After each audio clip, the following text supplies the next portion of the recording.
All right, welcome to This Explainer. Today, we're going to completely unravel the mechanics of one of the most elusive microscopic invaders in human history. We're calling this the invisible heist. And honestly, the name fits perfectly. Because as you'll see, the way this virus infiltrates, hijacks, and slowly dismantles the human body, it's nothing short of a highly coordinated systemic robbery.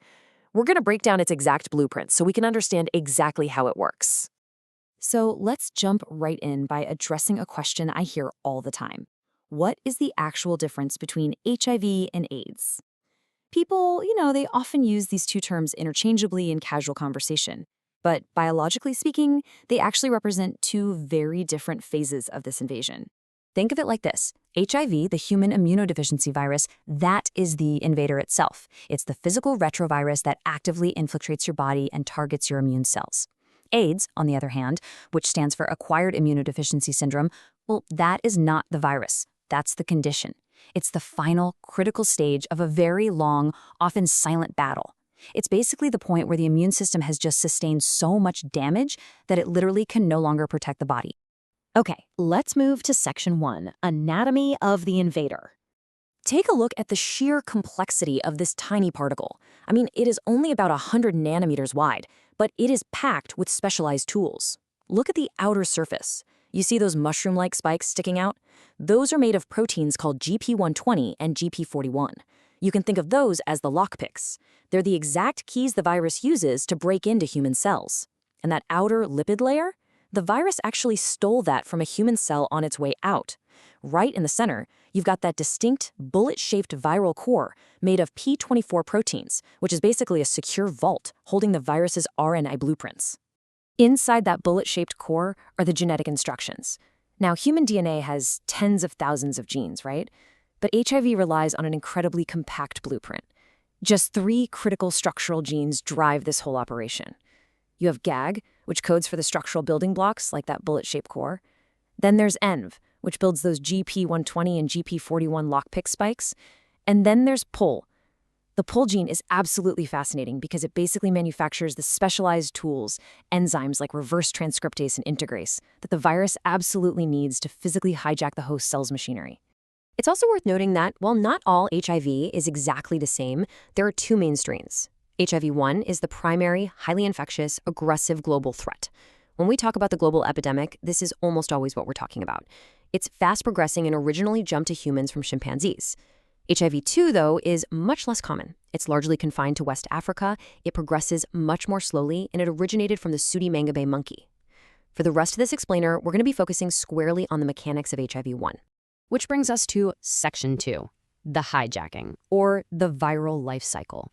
This entire microscopic heist is a beautifully or maybe terrifyingly coordinated 10-step journey. It starts with the virus docking at the outer membrane of a CD4 T cell. Now, a CD4 T cell is normally a helper cell. It acts as a commander for your immune system. But this journey ends with a swarm of new viruses bursting right out of that commander cell to go infect others.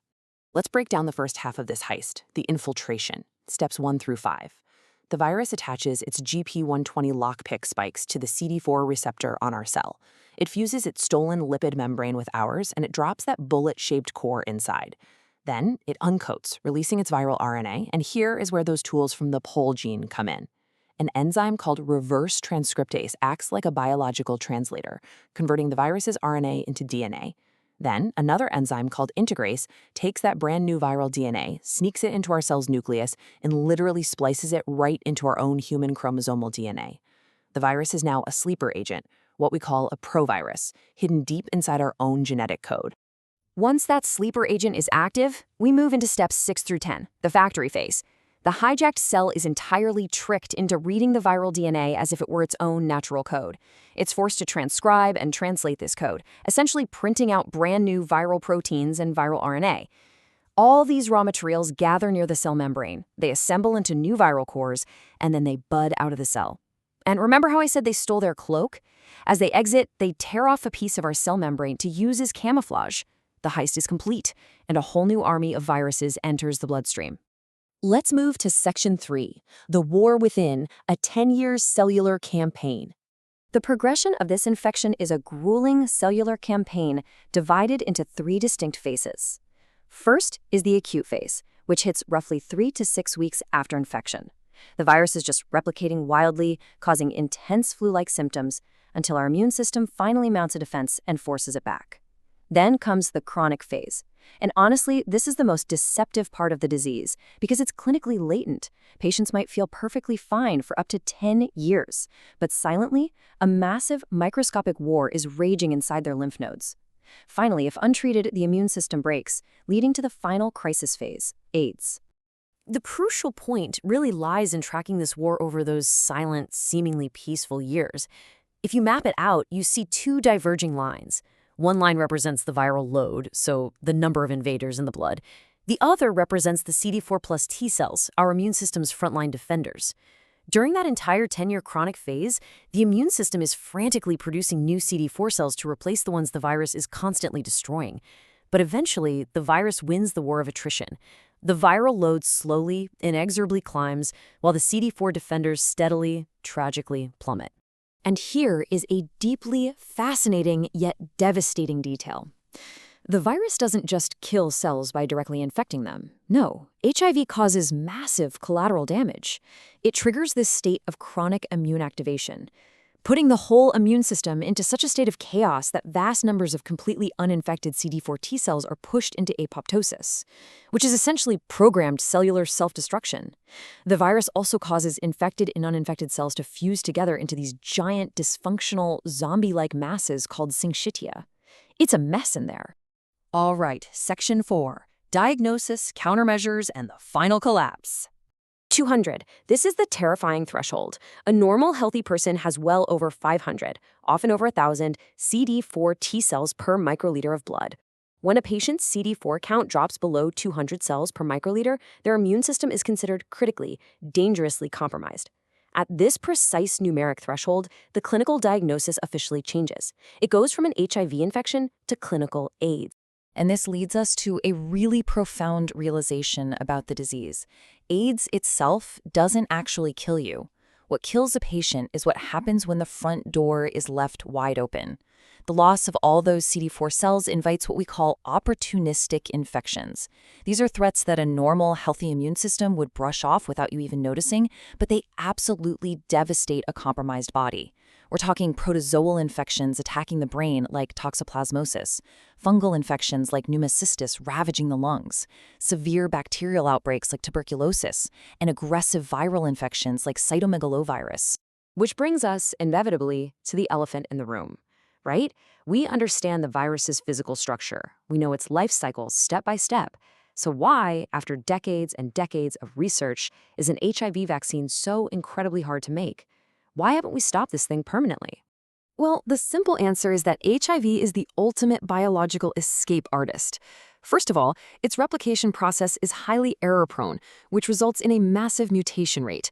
The virus is constantly changing its disguise, so vaccines can't easily target a stable, unchanging structure. Second, as we learned earlier, it integrates into our DNA as a latent sleeper agent, hiding completely out of reach of the immune system. Third, it directly destroys the exact CD4 cells that a vaccine relies on to mount a defense in the first place. And finally, it has brilliant, devious defense mechanisms, like the NEF gene. This gene produces proteins that literally hide infected cells from our immune radar. But listen, science is fighting back with incredible ingenuity. Take a look at the iVSV-VSV HIV vaccine platform, for example. This is a real beacon of hope. Scientists are taking a harmless virus called VSV and genetically engineering it. They replace its outer coat with the GP120 and GP41 spikes from HIV. By injecting this harmless, disguised virus into the body, they can safely train the human immune system to recognize and attack those HIV lockpicks without ever exposing the patient to the actual dangerous HIV viral core. It's like a reverse Trojan horse. Ultimately, what you should take away from this explainer is that HIV is a highly structured, deeply insidious systemic invasion. It exploits the very biological mechanisms meant to keep us alive. But breaking down its blueprint, really understanding those keys, the enzymes, the latency, and the cellular warfare, that gives us the distinct, targeted tools we need to fight back. The war is far from over, for sure, but the tides of technology are turning.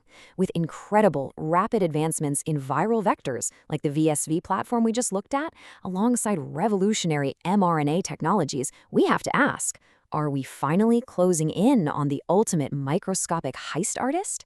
It is a fascinating scientific frontier, and I highly encourage you to keep following the research as it develops. Thank you so much for joining me for this explainer, and stay curious.